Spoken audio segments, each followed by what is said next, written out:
Is it better to keep the leaves during the milling process, even adding more if necessary, or should the olives enter the mill completely leaf-free? What is the correct school of thought, leaf or no leaf? Hi, and welcome back to Olive Oil Drops, the first podcast entirely dedicated to olive oil lovers.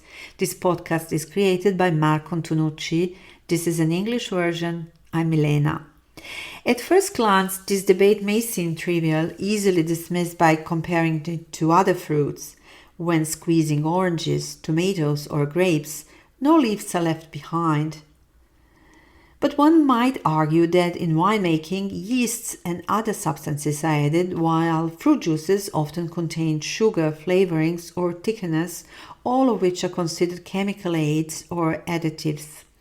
Since extra virgin olive oil must be produced solely from olives, with the only permissible additions being inert substances with mechanical effects, such as talcum powder, you can check podcast 70, leaves might appear to represent a loophole in this strict regulation. It is important to note that the legal definition of virgin olive oil requires that it be obtained directly from olives and exclusively through mechanical processes. The law makes no mention of leaves, nor does it allow for any chemical additives. In fact, the addition of leaves, as we shall see, triggers unavoidable chemical reactions. Hence, all produced with the intentional addition of leaves during processing could potentially fall outside the recognized classification of olive oils under current regulations. Having clarified this crucial point, let us now examine the potential benefits and drawbacks of using leaves in the milling process. In the past, particularly in olive-growing regions, leaves were often deliberately mixed with olives, sometimes in significant quantities. Traditional mills, which operated on continuous cycle, did not experience clogging issues due to presence of leaves.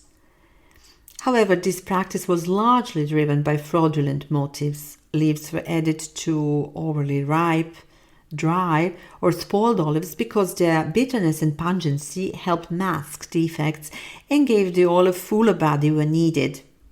Additionally, the resulting oil appeared greener in color, a temporary effect though, but sufficient enough to sell oil in the market. Today, by contrast, leaves are sometimes added to improve the product and increase the unsaponifiable fraction, explained more in podcast 8, provided the olives are healthy and properly ripened. The proportion of leaves used can range from 1 to 5%, but recent studies, all the bibliographical references are available in the text of this podcast, indicate that an optimal balance is achieved with amounts between 1 and 2.5%. In modern milling, leaves are mixed with the olives before they are placed in the hopper, allowing them to follow the entire processing cycle alongside the fruit. Let's just see now what an olive leaf contains. The composition of olive leaf can vary depending on factors like cultivar, crop management practices, and environmental conditions. It can generally be stated that an olive leaf consists of 50% water, 10 to 30% carbohydrates, 5% minerals, and 10 to 15% protein.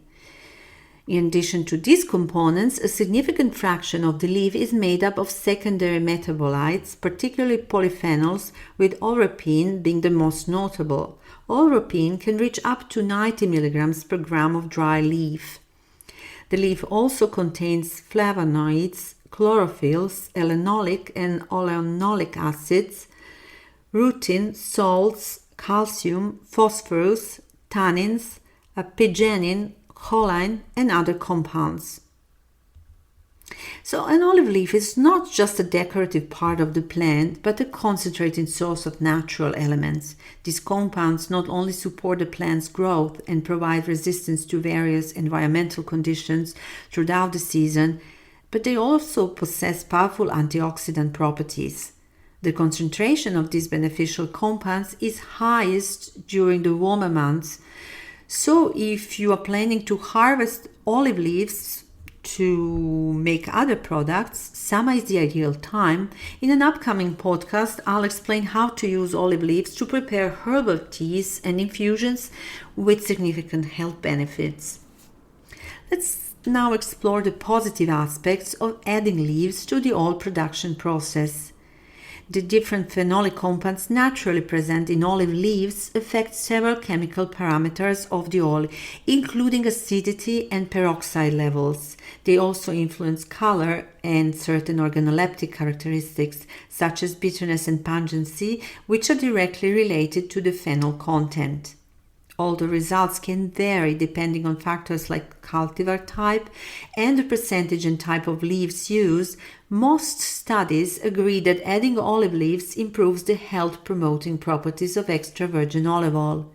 This is due to increased phenolic content, which alongside tocopherols plays a protective role against oxidative stress, thus improving the nutritional value and shelf life of the oil.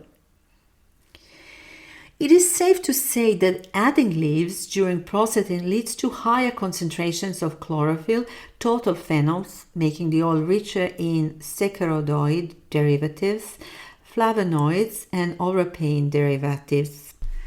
And even if the amount of leaves added is minimal, around 1%, studies have shown that this small amount can increase oxidative stability up to 20%, boost total phenolic content by 20%, increase oleuropein derivatives by 30%, and double the flavonoid content. The effect of the leaves also depends on their origin. If you use leaves from the same trees that the olives were harvested from, the oil will have a sensory profile similar to that of oil made from olives alone, but with heightened intensity in its characteristics. When leaves from other cultivars are used, the bitter, spicy, and green fruit flavors of the oil can be modified due to the distinct chemical composition of each cultivar. For example, olives with lower polyphenol content, such as, for instance, Lecchino, can be pressed with leaves from more polyphenol-rich cultivars like Frantoio, Bianchera, or Moraiolo to yield oil with more pronounced bitterness and spiciness, along with natural antioxidant properties. The addition of leaves during milling alters the organoleptic profile of the oil to such an extent that you can produce two completely different sensory profiles from the same batch of olives, one processed without leaves and one with 3% leaves.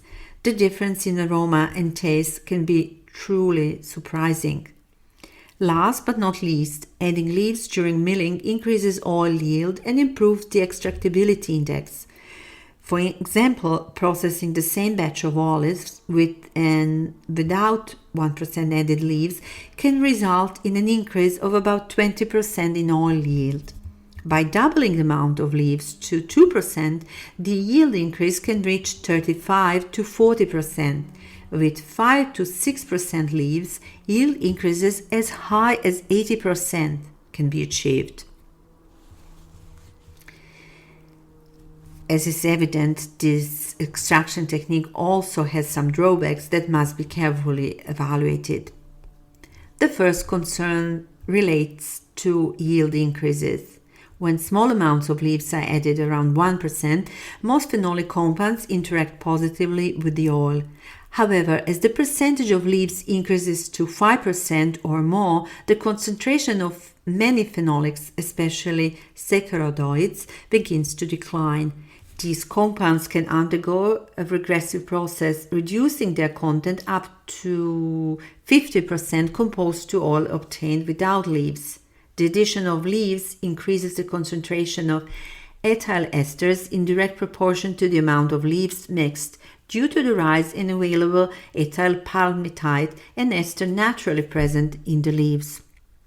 Although values exceeding the legal limit for the extra virgin olive oil category are rarely reached, this remains a parameter that can impact both the preservation and organoleptic qualities of the oil. After all, there is little sense in investing in meticulous and costly cultivation and harvesting to obtain perfect fruit, only to then introduce ethyl esters at the mill. The addition of olive leaves also increases the presence of waxes in the oil and increases the activity of lipolytic enzymes, which in turn lead to higher levels of free fatty acids.